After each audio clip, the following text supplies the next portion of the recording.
All right, welcome back to the Nurses on Fire podcast. I have the honor of having Nancy Bachety joining me to discuss 403Bs. And the reason why I wanted to bring Nancy on the show is because she's been a teacher and she discovered something in her 403B plans that was pretty disturbing. And like nurses, teachers have 403Bs that they have an option to save their retirement funds in.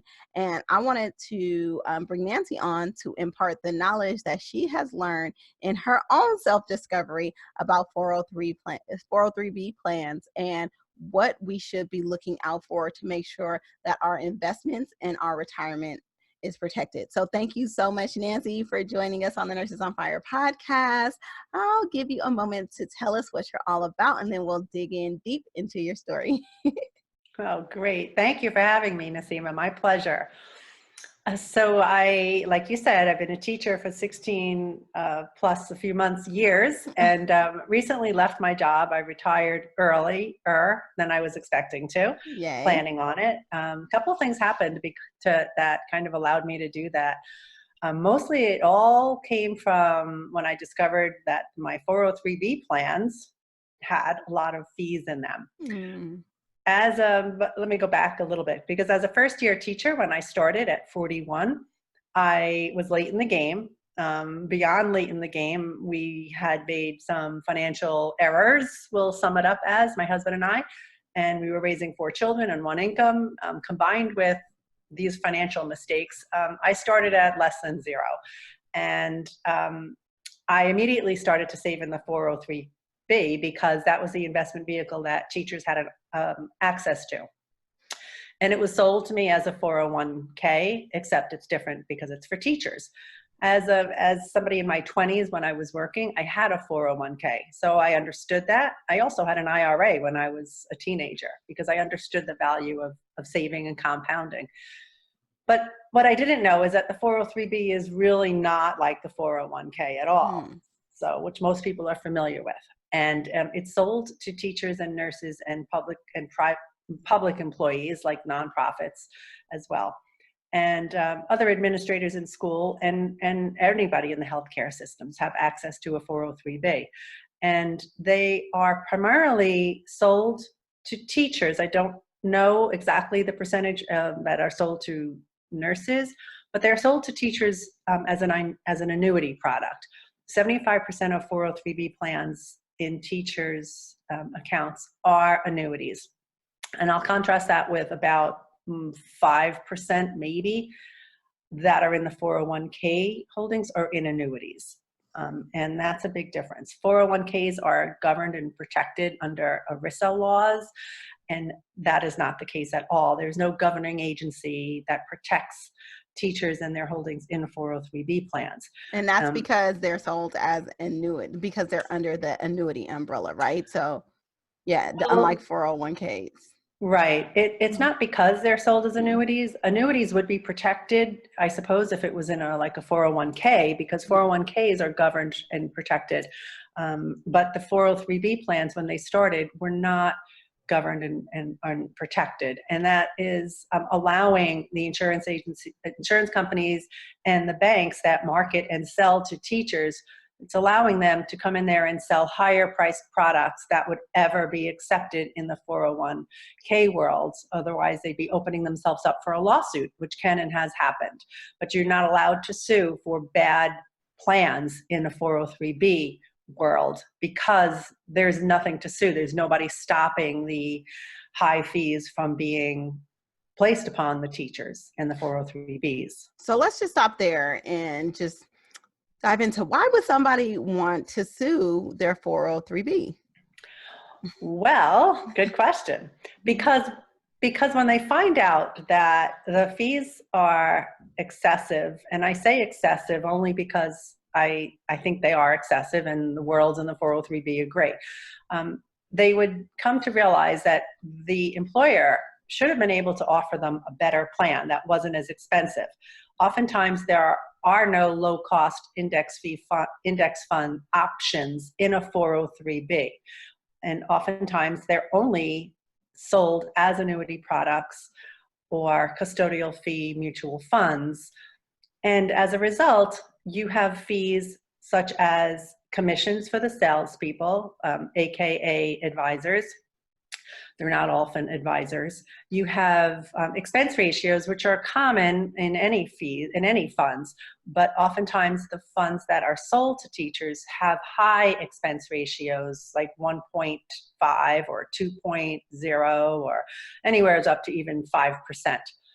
And oftentimes in the 403B plans, you have other fees, such as front-loaded fees, and you have something called a cap, where the funds are capped at earning a certain maximum. And if your index funds traditionally over a course of, since the lifetime of the stock market investing, have returned 10%, 11%, whereas these fees, these caps will stop the investor from earning anything beyond, say, 5 or 6%, and the insurance companies pocket the difference.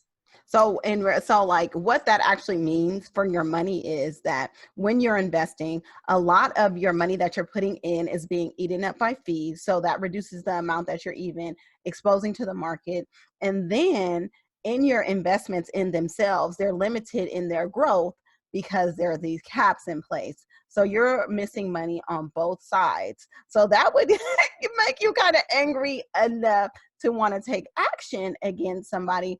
But the thing is, most people just aren't aware of these things, right? Is that what you're finding? I know for nurses, most nurses are just like, they're lucky enough to even invest in their retirement accounts. Is that the same that you're seeing with teachers? Yes, you summed it up beautifully, very eloquently too. That is the case. And to make matters worse, sometimes they wouldn't know, but then they might be told, well, it's 1% or it's 2% of your investment amount. That sounds like pennies to a lot of people.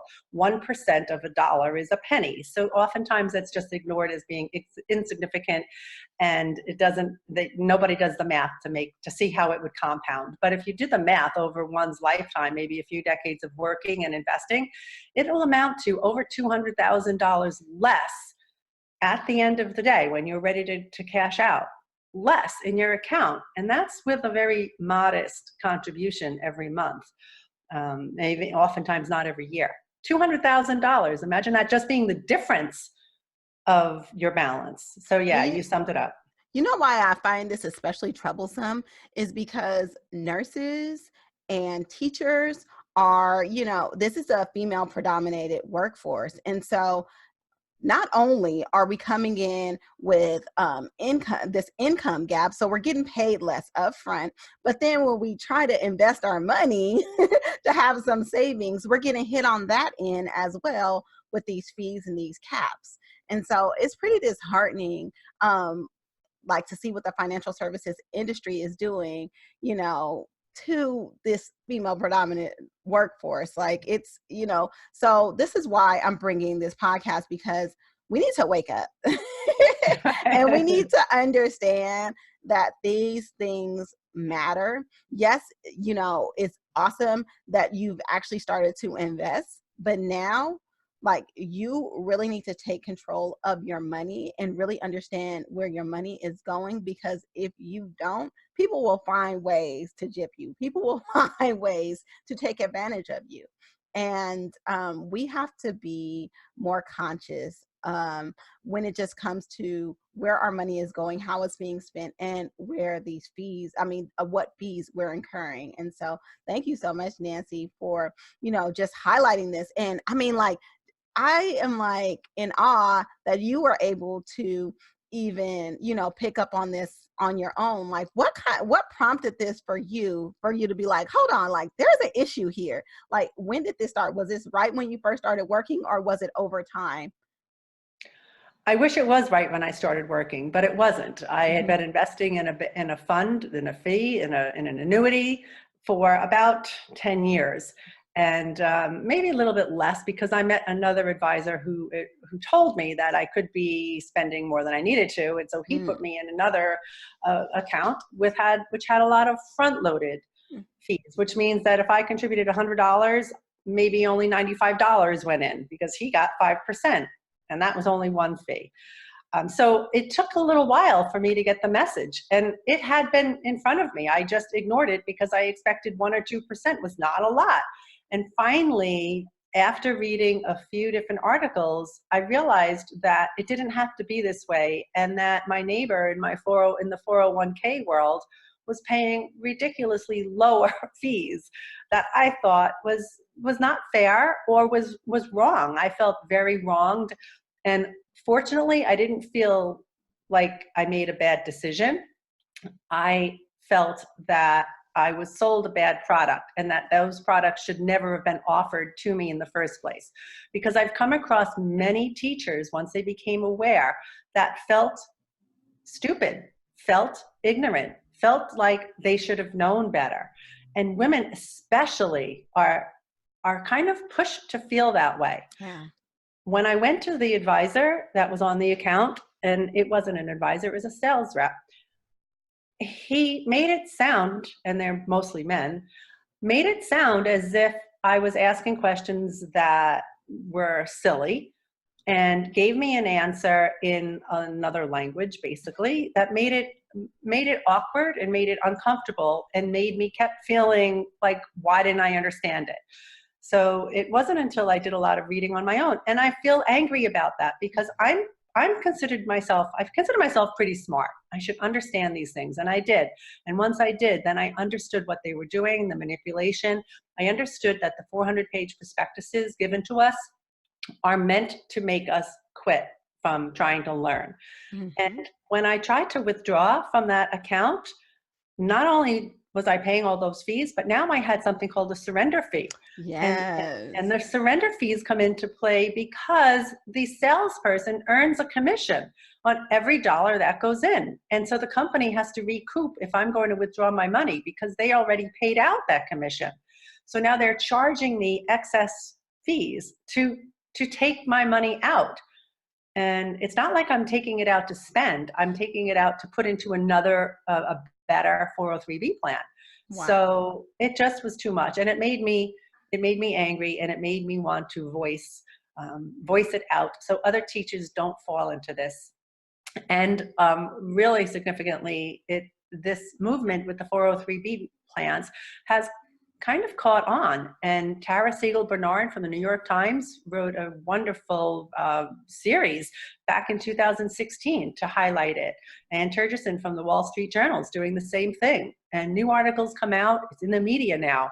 But it's still being pushed down and squashed because the big banks and the big insurance companies are heavy, heavy lobbyists. Yeah. And the people that we elect in Washington, D.C., they have access to TSP plans that have an index funds in them, and they have fees of 0.1. Mm-hmm. And so while they're enjoying low-cost retirement plans, they're allowing this to take place. So you could see how it could be upsetting and infuriating to a teacher or a nurse or any healthcare or nonprofit employee once they find out about it. So before we talk about actionable steps that nurses can take to make sure that they're protecting their assets, what were some things that you did once you found out that you were paying these crazy fees? Wow, there were so many things. I could go so many ways with that. I probably, in fact, I stopped contributing to the high cost provider. I'm going to call them a vendor. I could name names, that's fine. AXA was the first one, Mm-hmm. and Ameriprise was the second one. So I stopped, and I did a couple of things. I researched ways that we could bring in a better plan into our particular school district. I found out that there was a vehicle called Aspire. They would be our way in to be able to invest directly into Vanguard, which had the low cost funds. So I wasn't able to directly invest in Vanguard. We had to go through this company called Aspire. So anytime somebody gets involved, there's money that's lost. But the money lost to Aspire was so much less. And I wouldn't even call it lost. It was money well spent. to be able to invest directly in Vanguard. And I'm talking about $40 a year. So it was not a lot. But we couldn't have Vanguard on our platform directly because they weren't on the third-party administrators list of preferred vendors, because Vanguard doesn't pay to get on the lineup like the other companies do. Right. So let me just reiterate that right there. Like, how does an investment company get on the preferred vendors list for these companies? Well, that's a good question. So I called our third-party administrator. The name of the ones that service our state in New York is Omni. And on their website, it says that they have preferred vendors and that they have them screened. They're vetted from an advisory committee. So, of course, I called them and said, well, I'd like to get on that advisory committee because I don't think that it's fair. And I was told, well, it's not really an advisory committee that meets, but, they met at the beginning, or they met at one time. So that was the walk around of, well, they're on the list and they paid to join. They pay to get in on the list. And they'll turn around and make their money from us, the participants. And that's Right. why these banks are willing to pay. So let me just zoom in a little bit, and just like if somebody is listening and they're like wondering, like, what list are you talking about? We're talking about the list of investments that you have within your portfolio. So you have your 401k, your 403b as this house, right? It's just kind of like the house that your investments live in. And then you have a list of investments to pick from. The investments are invested in different things. They have different expense ratios or different fees associated with them. And so they're all different. And usually what happens is that your company kind of throws you in some kind of mix that they just pick because of like some survey that you filled out when you first joined your 401k, and they just kind of throw you in there and you never really look at it. So they never change it. But you at any time can go into look at this list and change your investments. However, what Nancy is saying is that unlike a 401k, which we're told 403bs are exactly the same as, except it's for our public sector, it's for our teachers, it's for our nurses, it's for our firefighters, it's just for our public sector. So it's the same, but it's different. But like in a 401k, they are obligated to have at least one index fund available for you to pick from, which means that you have lower fees. In the FI world, we're a big fan of index funds because of the built-in diversification and all those kind of things. But this is not even an option in in some 403b plans, because it depends on if that vendor, like a Vanguard, we all love our Vanguard funds. Vanguard isn't about to pay you. Vanguard has a very awesome philosophy about how their company is run. They don't even take affiliates. And so they're not about to pay somebody to be on their platform, because they're all about bringing value to their members, to everybody who is has Vanguard funds, is basically an owner in the company. And so they have a unique structure. And so this is what we're talking about. Like, when you look at your funds that you have available to invest in, they are limiting your options to these funds with high fees and with surrender charges and with high expense ratios, often front loaded.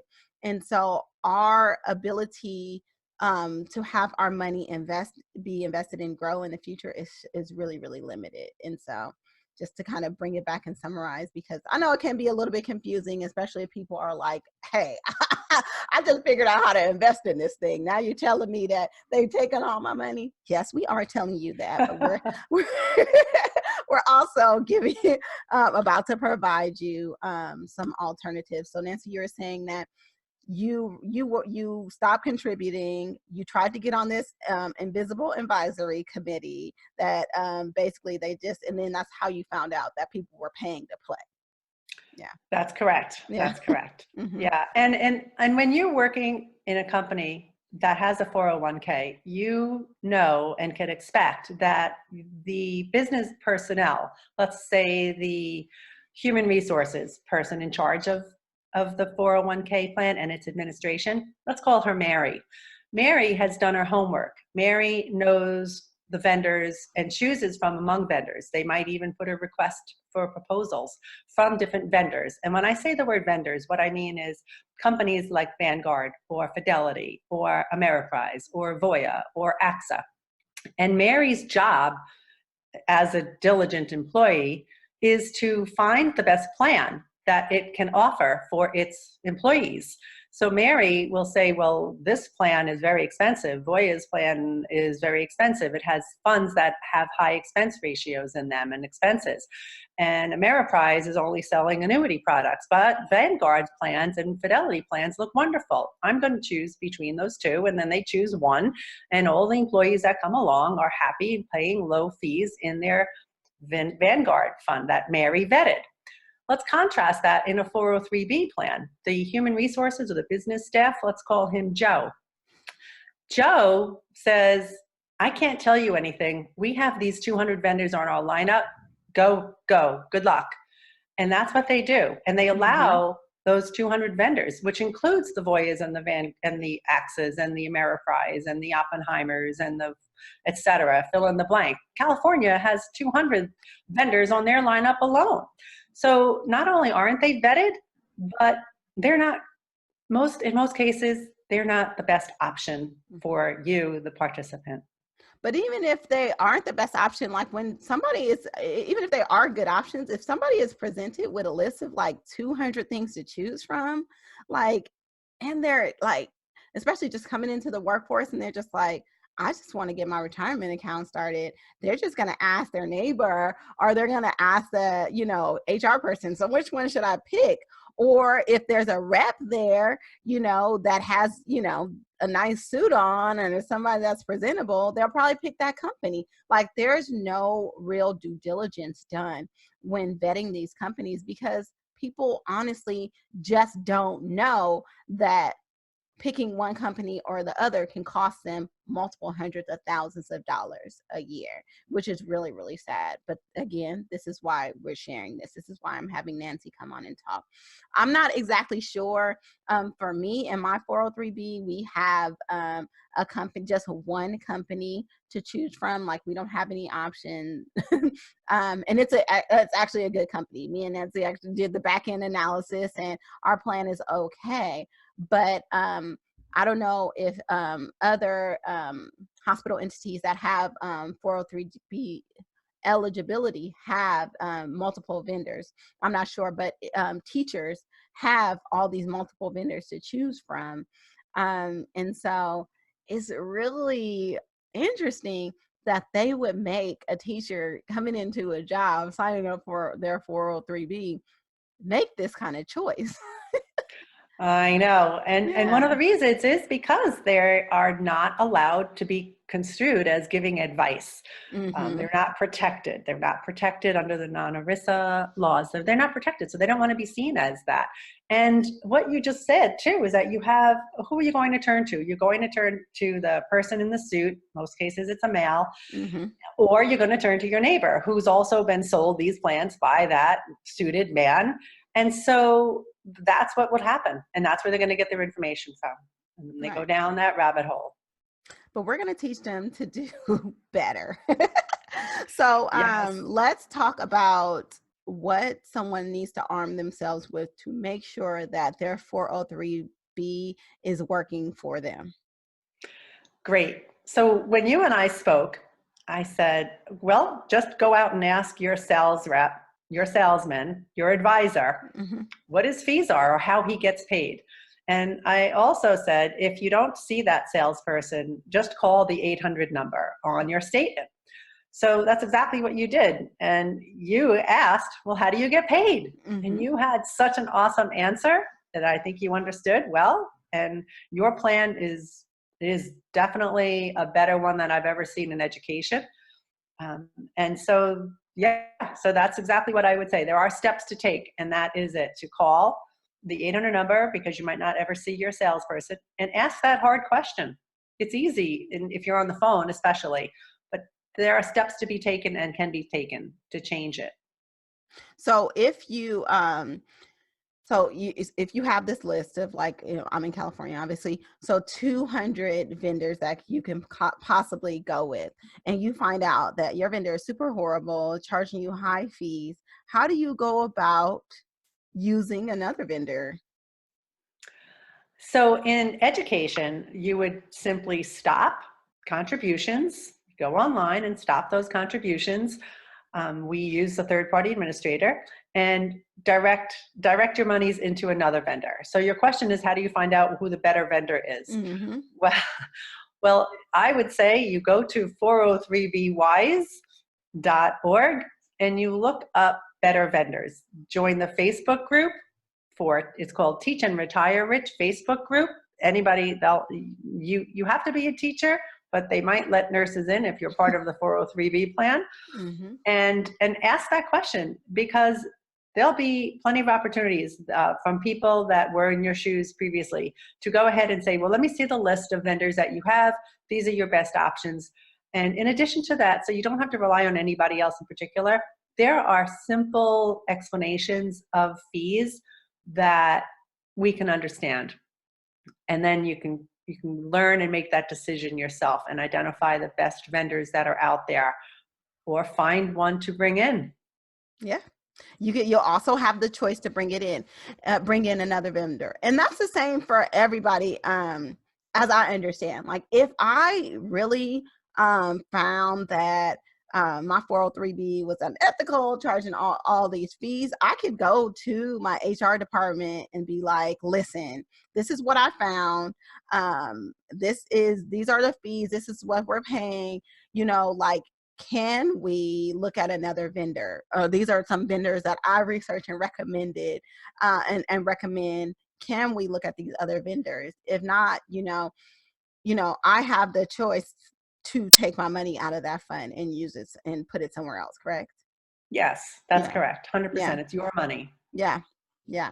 So we have more power over our money than we think. And I know it can be intimidating, especially like I know my I was telling you about Craig. He's this big, tall, like husky, former football player guy. And nurses are oftentimes intimidated to talk to him. There is his female counterpart that's there. So people will go to her over him, but like it's already pretty intimidating a lot of times for us to talk about this. But in order for us to get ahead, and if you're listening to this podcast, I know you want to do better with your money. You're going to have to get uncomfortable sometimes and understand that you have to take control of your money. There's no one else that's going to do it for you. So these are things that you really have to look into and take action on. So yeah, this is really good, Nancy. Yeah, well, it's really wonderful that you're highlighting this and bringing that to nurses and anybody working in healthcare that has 403b plans who doesn't understand or realize the funds. So kudos to you for bringing that out. It's a message that needs to be heard, broadcasted, yelled, screamed, and just changed. Really, the system needs to be changed. Well, I really want to thank you for opening my eyes to it, because like I said, I've only been exposed to my 403b through this job, and of all the hospitals that I've worked at, this is the first time I've actually had a 403b. Everywhere else has been a 401k.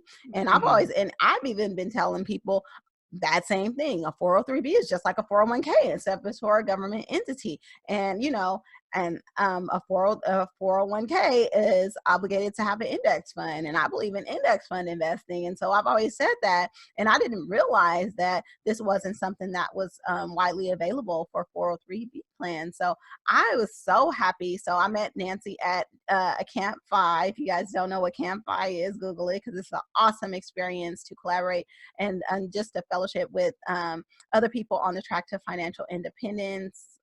Just super low key. And they have camps all over the country.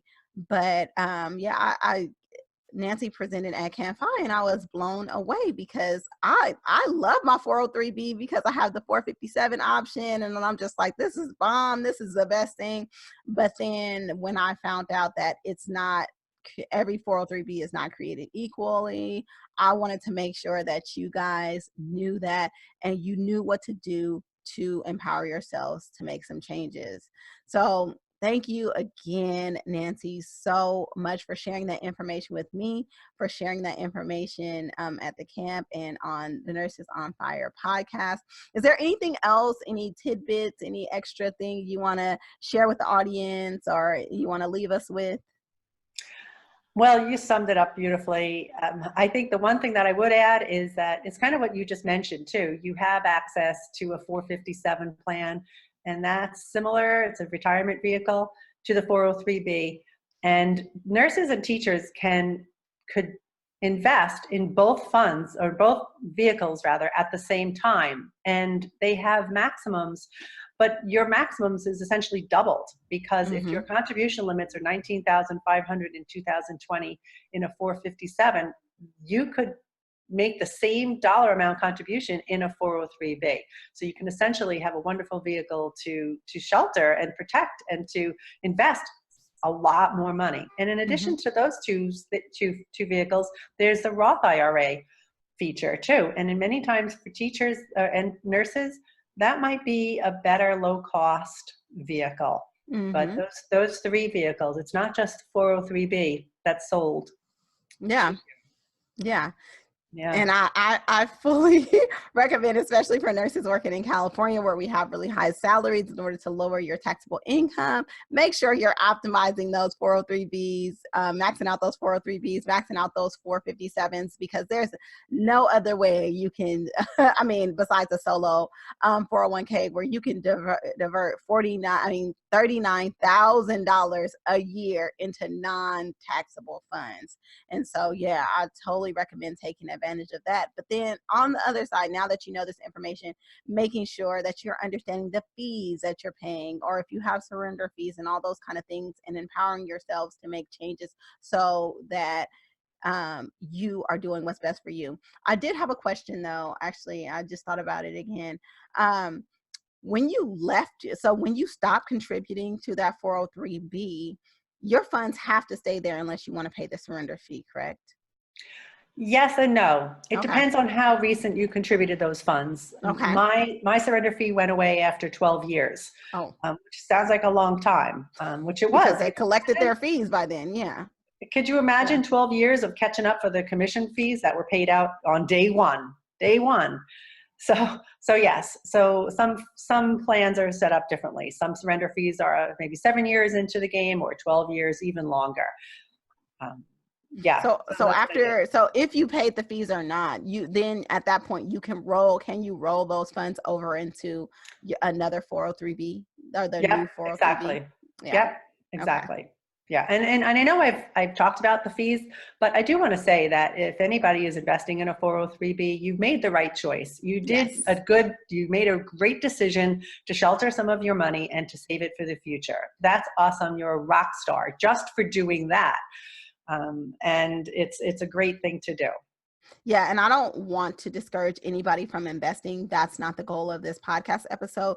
The goal of this podcast episode is for you to understand how your investments are being charged fees and how that's going to impact you in the long run. But even if you don't take any of this advice and you just invest, you're still doing a billion times better than most people. So please don't stop your investing. Just get a little bit more knowledgeable about how you're investing. Another tool that I want to recommend for people who aren't necessarily clear on the fees that they're being charged, there is a service called Bloom, and that's like the Bloom like a flower with 3 O's. And if you know your login for your retirement account, they can do a free analysis of your retirement account and tell you what fees you're incurring. And they could also manage your account for you if you want to, and it's less than the cost of a Netflix subscription every month if that's something that you're interested in.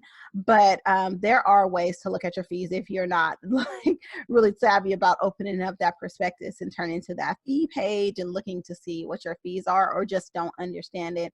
They have a real just easy to understand way to show you how much you're saving is paying in fees and how much that's going to cost you for the life of your investment. And so I highly encourage people to check out Bloom. And then I'll have the other sources that Nancy mentioned in the show notes. So thank you again, Nancy, for taking time to talk to the Nurses on Fire community. We love our teachers. I feel like nurses and teachers are just hand in hand. As a matter of fact, my partner's in education. So, if it wasn't for an educator, I'll probably be with a fireman. So,